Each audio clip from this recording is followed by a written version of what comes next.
Primeiro, eu queria agradecer você, Dora, o presidente da associação, por esse honroso convite de participar da história de 80 anos que completa esse ano a Associação Paulista do Ministério Público, a que tenho a honra ainda de pertencer.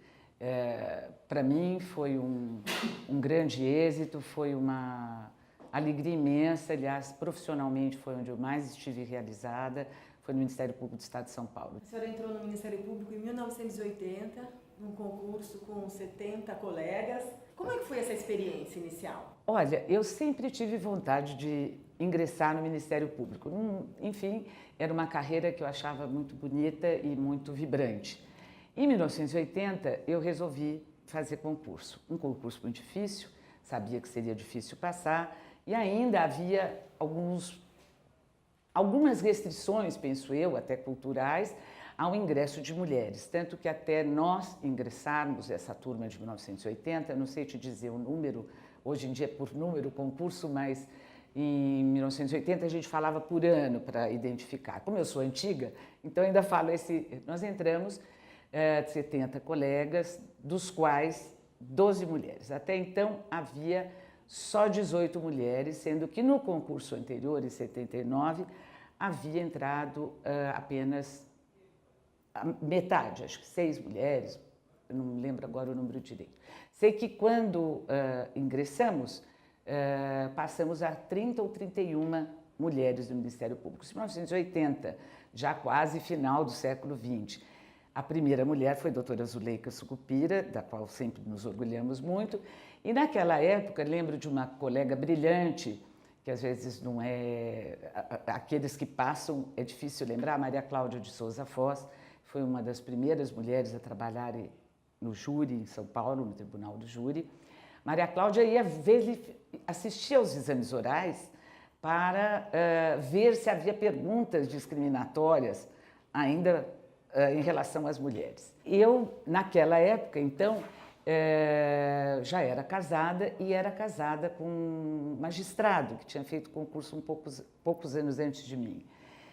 E fui, segundo falam, a primeira mulher já casada com um magistrado a fazer concurso para MP. Não era muito comum os casamentos entre as pessoas da mesma carreira, porque ainda havia poucas mulheres, não é? Então, havia a doutora Marivone Coccaro, que casou-se com um magistrado no curso da carreira.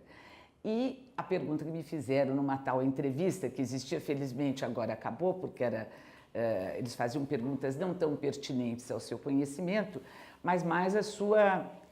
Acho que eram até perguntas excludentes de algumas pessoas que não queriam que ingressassem na carreira. Então perguntaram como eu ia conciliar minha vida com outro funcionário público. Enfim, passei com muita alegria e tive uma sorte imensa, apesar de algumas restrições que pudessem fazer, de encontrar uma turma maravilhosa de colegas que ingressaram juntos, né? Entre os quais eu estava. E esta turma vinha de um momento político no Brasil terrível. Nós precisamos lembrar que nosso concurso se iniciou em março, aproximadamente março-abril de 1980, e foi concluído com a posse em 11 de setembro, que nós vivíamos poucos meses de anistia, da anistia na ditadura que estava terminando, recém-agonizando, não é? Então, aquela turma era muito politizada, tanto que muitas pessoas, muitos dos candidatos que ingressaram, felizmente, porque era uma banca extremamente esclarecida, muitos desses candidatos tiveram uma grande participação política nos tempos acadêmicos e podiam sofrer restrições justamente porque eram anti a ditadura, contrários à ditadura e todos favoráveis à democratização do país. Esta situação histórica influenciou muito este concurso e os integrantes deste concurso numa luta em prol, até hoje, da democratização do Ministério Público, que entre as instituições paulistas era uma instituição avançada, era uma instituição de vanguarda, porque se você notar, neste mesmo ano de 1980, as primeiras magistradas de São Paulo ingressaram em 1980. Na magistratura de São Paulo. e já havia mulheres no Ministério Público, de modo que, apesar de ser homeopaticamente o ingresso das mulheres, já havia e mulheres brilhantes, que fizeram carreiras brilhantes, na magistratura entraram nesse ano. Tanto que nós, na época, também ainda numa luta que vinha da década de 60, mas vamos dizer, incipiente ainda uma luta em termos de resultados de gênero, fizemos até uma homenagem a essas 3 primeiras magistradas, as promotoras de São Paulo, pela razão de terem ingressado na magistratura. Então, esta turma, foram os laços fortes, afetivos e de amizade, e que tem muita gente muito participativa, essa turma de 1980 contribuiu, juntamente com os colegas antigos, que também apoiavam a democratização, por um passo e um avanço político muito grande do MP. Então, entrei em 1980, fiz a carreira muito rapidamente, porque abriram-se vários cargos, aumentou-se o número de cargos de procurador de justiça, de um número que era pequeno para um número elevado. Muitas pessoas se aposentaram nessa época, porque baixou a aposentadoria de 35 para 30 anos, de modo que as pessoas que ingressaram em 79, 80, por volta dessa data, fizeram uma carreira rápida, porque havia muitos cargos abertos em segunda instância, e com isso a progressão na carreira foi se dando de forma rápida. De tal sorte que em 1983 eu já era de entrância especial. A minha primeira entrância foi Cerqueira César, depois eu fui para a segunda entrância em registro, mas nem cheguei a ir até essa comarca, porque logo eu fui convocada para uma comarca, é uma substituição por convocação, um cargo técnico que existia, mas que também era por concurso.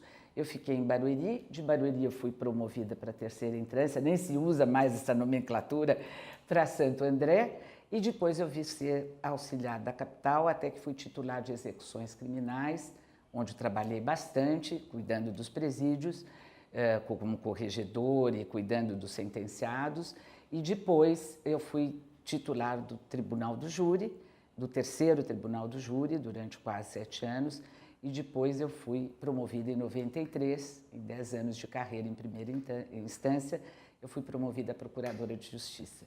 E me aposentei em 99, entre vários outros fatores, algo que foi bem doloroso para mim, mas eu tinha muito temor de ser uma das pessoas, já tinha 30 anos de serviço, de ser colhida pelas reformas administrativa e previdenciária que estava engendrada pelo governo federal de então e que houve mudanças constitucionais.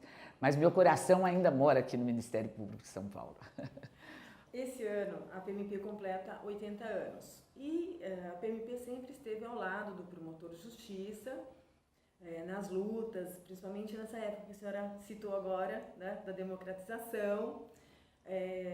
Mas, em recente pesquisa, eu descobri que a senhora foi a primeira candidata a presidente, ou a presidência, né, para assumir a presidência da associação.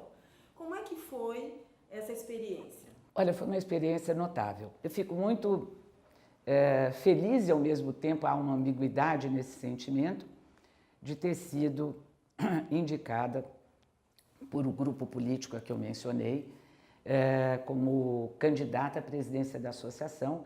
E em 80 anos de história, que comemoramos agora, ainda ter sido a única candidata e ter sido isso ocorrido no século XX, em 94.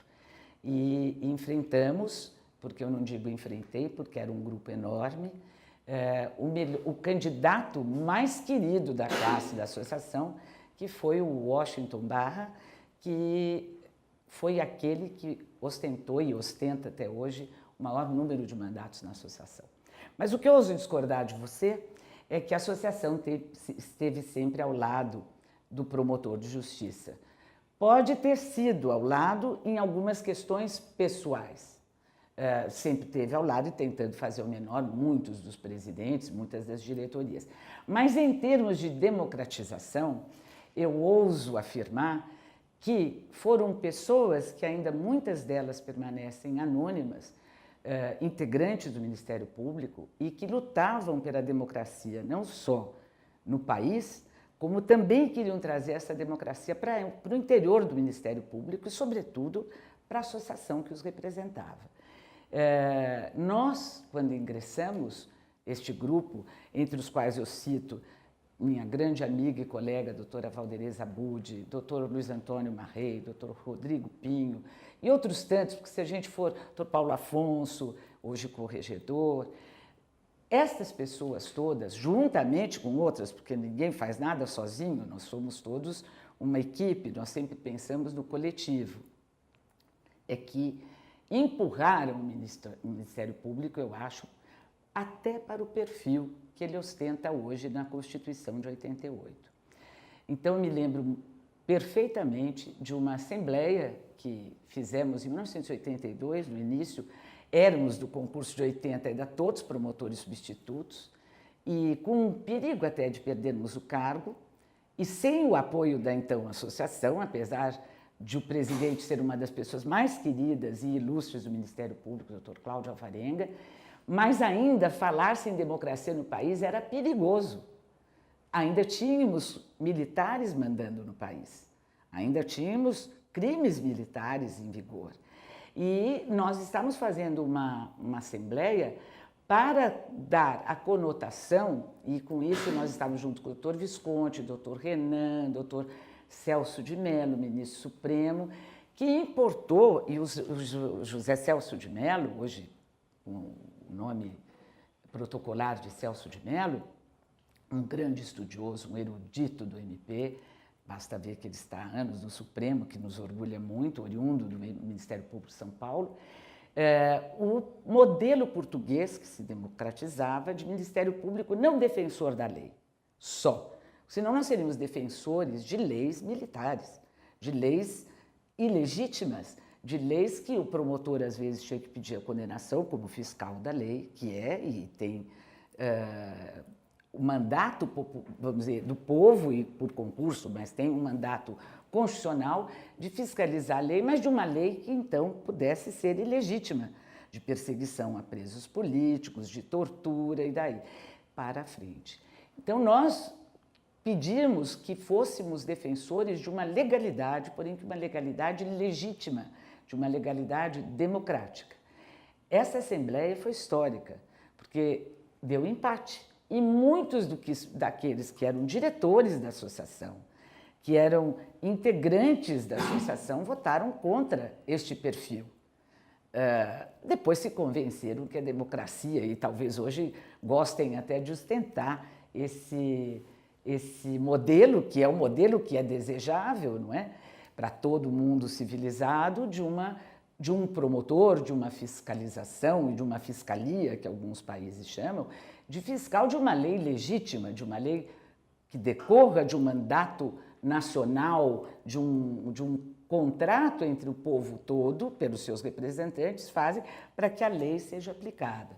Então, foram históricas essas assembleias, muitas delas nós tivemos que lutar contra os órgãos superiores da administração do Ministério Público e que se confundiam nesta época, porque havia uma miscigenação entre a associação e o poder, tanto que saía da presidência da associação para ser procurador-geral. Era um caminho que se trilhava natural e nós queríamos que a associação fosse independente, que trilhassem caminhos conjuntos, mas que mantivessem a independência, tanto a Procuradoria-Geral como a associação, justamente para que não se confundisse o promotor político, o promotor exercendo seu cargo, com o promotor associado que precisa de plano de saúde, que precisa de seguro, que precisa de apoio associativo. Então, não obstante, a história também demonstra que alguns procuradores gerais, mesmo partidários do governo militar, protegessem também alguns perseguidos políticos, que alguns promotores, como Plínio de Arruda Sampaio, Darcy Passos e outros, foram perseguidos e perderam até o cargo em razão da ditadura, por defenderem bandeiras democráticas. Essas pessoas todas avolumavam esse movimento democratização do MP, do Ministério Público. E, como consequência dessa luta política externa e interna, nós apresentamos, desde 82, candidaturas de oposição, que não era comum acontecer no Ministério Público, para disputar a associação. Em 82, foi encabeçada pelo doutor uma campanha para a diretoria da associação, em oposição ao doutor Luiz Antônio Fleury Filho, que era um ilustre membro do Ministério Público, que ainda é, como aposentado, foi governador de São Paulo, foi presidente 2 mandatos da associação. O doutor Joaquim Wolfgang Stein concorreu contra o Luiz Antônio Fleury. E nesta chapa, o doutor Dimas Ramalho, que hoje está no Tribunal de Contas, como promotor substituto, numa ousadia incomum, ingressou, fazia parte da chapa como primeiro secretário.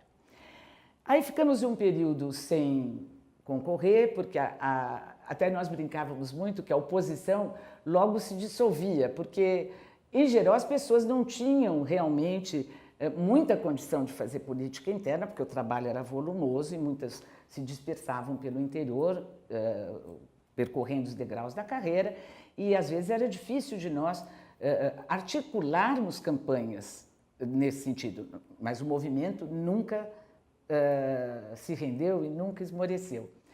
De 82, que eu me lembre, em 90 tivemos uma nova chapa de oposição, que se chamava Autonomia, que era o que sempre se desejava, autonomia em relação à Procuradoria-Geral, para que a Procuradoria-Geral desse as diretrizes institucionais e nós pudéssemos participar livremente da vida associativa, de postularmos os princípios que nós desejávamos. Foi o José Roberto Gouveia que encabeçava uma chapa de oposição chamada Autonomia. Logo em seguida veio o Dr. Marrei, em 92, uma chapa chamada Autonomia e Independência. E em 94, o nosso grupo se reuniu e achávamos que devíamos continuar nessa luta democrática, apesar de já ter... e esta luta foi por estas pessoas do meu concurso e de concurso logo a seguir, como o Dr. Marco Petreluzzi, Evelise, vários outros componentes de outros concursos, mas os principais na Constituição, que foram assessores do Dr. Plínio Sampaio, na forja do perfil do Ministério Público na Constituinte, foi Plínio Gentil, que era do concurso de 80, o Marrei, Dr. Marrei, Dr. Petreluzzi, Dr. Cláudio Broqueto, que assessoravam a fora associação, também, mas essas pessoas foram assessores mesmo pedidos pelo deputado constituinte, que foi cassado, o Dr. Plínio Sampaio, para dar este perfil que se desejava de defensor e que hoje é ostentado na Constituição. Já existia isso, quer dizer, a luta foi gloriosa, não é? Aí saíram candidatos, Gouveia, Marrei e eu como mulher. Então não foi só uma questão de gênero, o que muito me honra, porque fui escolhida por este grupo ilustre como candidata, como representante a presidente dessas bandeiras pelas quais nós lutávamos. E não conseguimos êxito na época, né? Na vitória, realmente era muito difícil, o Dr. Mas nada que você faz historicamente deixa de ter o seu legado, não é? Então, devagar, a gente foi alcançando espaços democráticos e até hoje nós temos um perfil e uma atuação do Ministério Público, hoje quase que majoritariamente. É muito difícil você encontrar alguém no Ministério Público de São Paulo, tomara que seja ainda mais difícil, que queira o retorno à ditadura militar e aquilo ou qualquer coisa que lembre a ditadura militar. Quem viveu a ditadura não quer, realmente quer liberdade de expressão, que é uma legalidade legítima, não só legal, e quer que o Ministério Público seja o defensor dessa ordem constitucional, né? Então, o que eu posso dizer, foi uma experiência muito rica, sofri bastante pessoalmente algumas críticas à mulher, porque a maior crítica que faziam para mim, por isso que eu mencionei que fui casada com um juiz, sou casada, que era então casada, né? Porque na maior crítica que a gente sofria, e quem sofre mais é o cabeça de chapa, por acaso, naquele momento era eu, é que eu era mulher e que eu era casada com o inimigo, que o inimigo era magistrado, porque a magistratura e o Ministério Público sempre andaram lado a lado, e até às vezes com expressões grotescas, né? E eu falava, olha, são duas coisas que eu não posso rebater. Eu gostaria de rebater e debater ideias, e não condição física. Eu sou mulher e nasci assim, não posso contrariar, né? E sou casada com um magistrado, meu colega de turma de faculdade, pai dos meus 3 filhos, mas isso também eu não posso negar, não posso debater, porque é fato, não é? Não gostaria que esses fatos desmerecessem a candidatura e o grupo aqui tive a honra de representar naquela candidatura.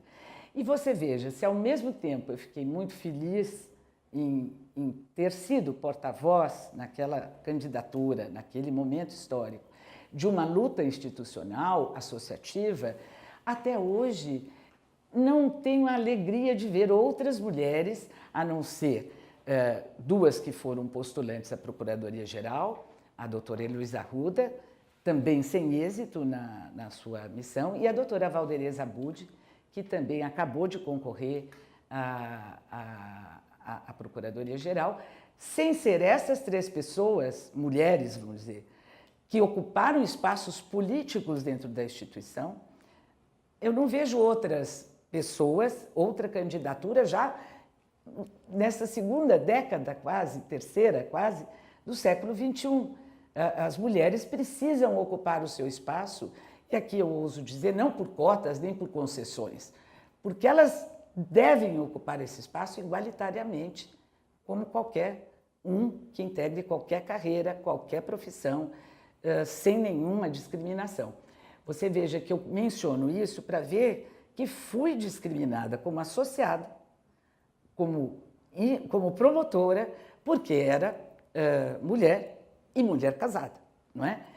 Como se isso desmerecesse eventual participação que eu pudesse ter como presidente da associação, como se eu fosse delegar ao meu marido a presidência da associação. Era isso que falavam pelos arredores e sem ser oficial. A história oficial nem sempre confere com a história verdadeira. Cada um tem a sua versão. Esta é a minha e eu vivi esta versão, em carne e osso. Então, eu espero que a próxima candidata não seja, como inclusive foi doutora Valdereza, agora no concurso à Procuradoria-Geral, discriminada por ser mulher, e por ser casada. Porque nós, por mais que nos orgulhemos da família que temos, por mais amor que temos pelos nossos maridos e filhos, a nossa história é única. Cada uma de nós, cada indivíduo traça a sua própria história.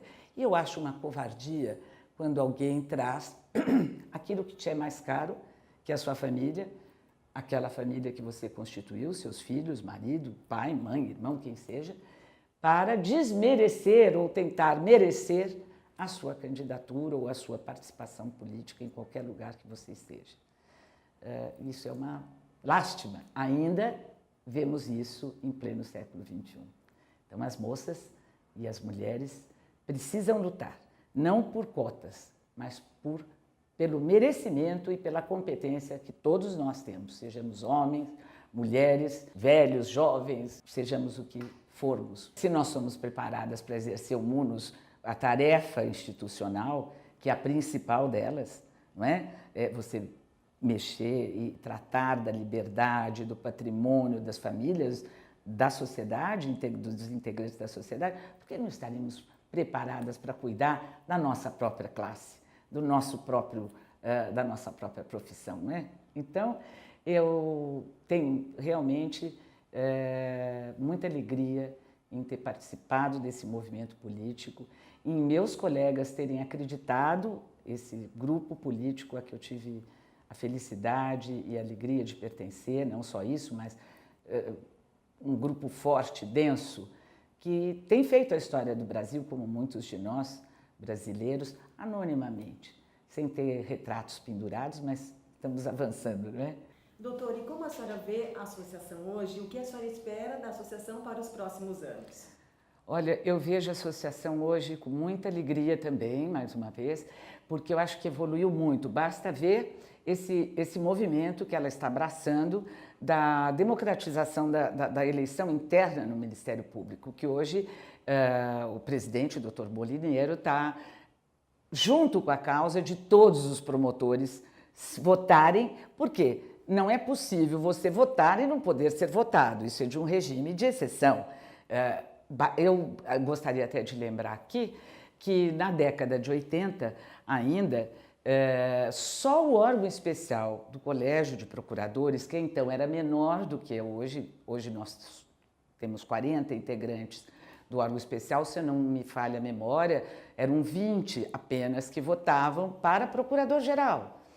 Para que nós não avançássemos tudo de uma vez, porque não é possível um tsunami democrático, nada acontece de repente, nós fizemos um grupo de oposição pequeno, era integrado por poucos colegas, tanto que era chamado, que não cabia naquela época, oposição numa Kombi, porque éramos poucos, eles falavam que a placa da Kombi era MR4 em vez de MR8. Mas enfim, foi um grupo ao qual eu pertenci e tive a honra e a alegria de pertencer, e ainda tenho, que procuramos um deputado estadual oferecendo uma emenda à lei do Ministério Público para que todos os procuradores, o colégio, a totalidade do colégio de procuradores, que eram quem podia ser eleito, um dos quais qualquer procurador de justiça podia ser eleito, portanto, qualquer procurador de justiça poderia ser votado.